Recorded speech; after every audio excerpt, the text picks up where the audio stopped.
Nedávno sme vám priniesli informácie o novom ročníku futbalovej Top ligy. Ten minulý týždeň odštartoval vo veľkom štýle.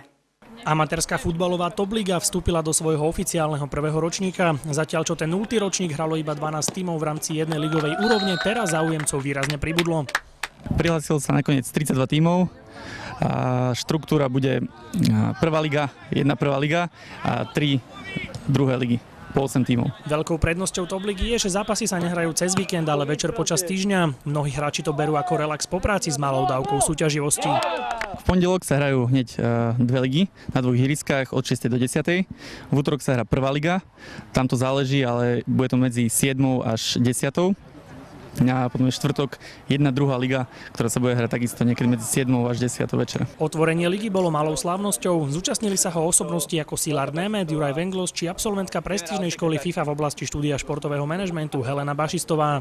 Keď som sa oboznámila s touto myšlienkou, tak mi to prišlo ako veľmi dobrý nápad a že naozaj sú tu mladí ľudia, ktorí chcú niečo zmeniť. Takisto viem, aké je to pre mňa, že som sa vrátila zo sveta, čo som videla. Tiež tu by som chcela niečo zmeniť, tak úplne táto iniciatíva bola veľmi pozitívna. Tak som sa rozhodla, prečo to nepodporiť, prečo mu nejako nepomôcť a spropagovať to, keď má niekto dobré nápady. V dnešnej dobe už sa vytráca pohyb zo života ľudí. Stále viac a viac sedíme nad počítačmi alebo doma vyloženými nohami.